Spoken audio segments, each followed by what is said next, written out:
आज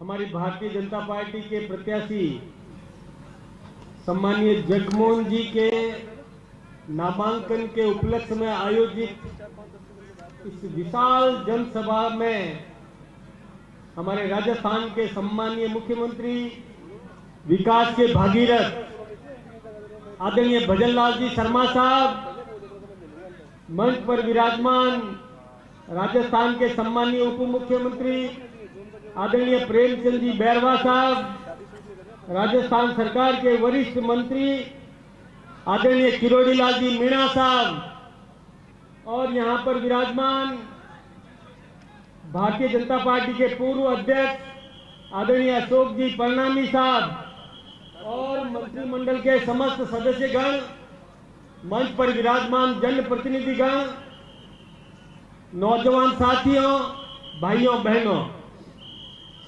मंच तो बहुत बड़ा है और सबका नाम लेने में समय लगता है और अभी हमें एक सभा और करने के लिए जाना है। वैसे आप में से अधिकांश लोगों ने कई बार चुनाव देखे, कई चुनाव आपने लड़ा दिए और कई बार आपने देखा होगा कि कौन सी पार्टी जो कहती है वो करती है और कौन केवल झूठे वायदे करता है और काम करता नहीं है। यह आप सबने देखा होगा। कई बार कांग्रेस की सरकारें रही लेकिन उन्होंने कई वायदे किए लेकिन आज तक वो पूरे नहीं हुए। लेकिन हमारी भारतीय जनता पार्टी की सरकार जो कहती है वो करती है। मैं आप सबसे एक बात का निवेदन करना चाहूंगा, समय की कमी है, मैं फिर कभी आऊंगा तब आपके बीच में विस्तृत चर्चा भी करूंगा। लेकिन आप सब जानते हैं कि पहले भ्रष्टाचार की गाथाएं रोज सुनने को मिलती थी। कभी 2G स्पेक्ट्रम घोटाला, कभी पनडुब्बी घोटाला, कभी और चारा घोटाला, कभी कोयला घोटाला, ये सब आपको पढ़ने को मिलता था, समाचार पत्रों में नियमित रूप से आता था। तो आप सबको भी बड़ी चिंता होती होगी कि ये कैसी सरकार है जो घोटाले लगातार कर रही है।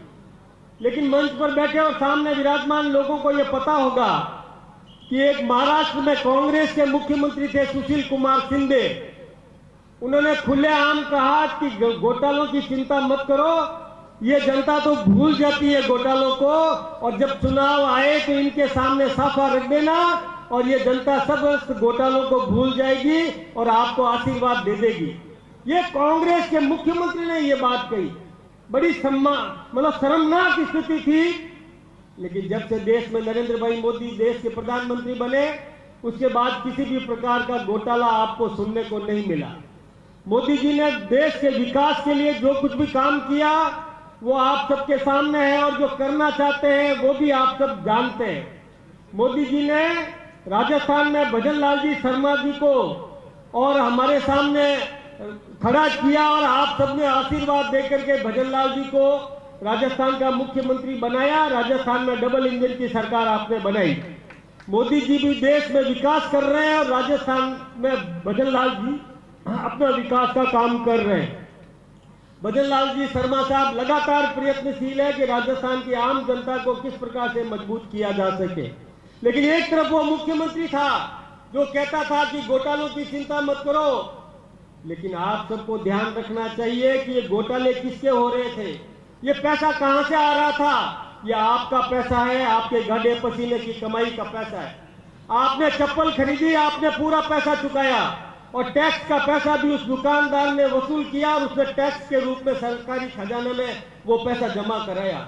आपने कपड़े खरीदे और पैसा पूरा दिया, आपने दुकानदार को पूरा पैसा दिया, दुकानदार ने टैक्स में वो पैसा भी आपसे वसूला और वो सरकारी खजाने में जमा हुआ। आपने चश्मा खरीदा, आपने कार खरीदी, साइकिल खरीदी, मोटरसाइकिल खरीदी, जो कुछ भी आपने खरीदा वो सारा का सारा टैक्स आपसे उस दुकानदार ने वसूला और वो सरकारी खजाने में जमा हुआ। और उस खजाने का पैसा में जो भ्रष्टाचार करता है, जिसने अपना घर भरा, वो व्यक्ति आपसे वोट मांगने के लिए आए तो उसको आने मत देना, उसको बाहर निकाल देना, कहना कि तुम हमारे गाढ़े पसीने की कमाई तुमने खाई है, अपने घर तुमने भरे हैं, हमारे पसीने का पैसा हमारे उपयोग में तुमने नहीं लगा है। लेकिन भजन लाल जी ने तय किया, हमारे नरेंद्र भाई मोदी जी ने तय किया, इस जनता के गाढ़े पसीने की कमाई सड़कों में लगे, चिकित्सा में लगे, बिजली में लगे और शिक्षा में लगे, देश के विकास में लगे। इस प्रकार का प्रयास और हमारी भारतीय जनता पार्टी की सरकार कर रही है। तो मैं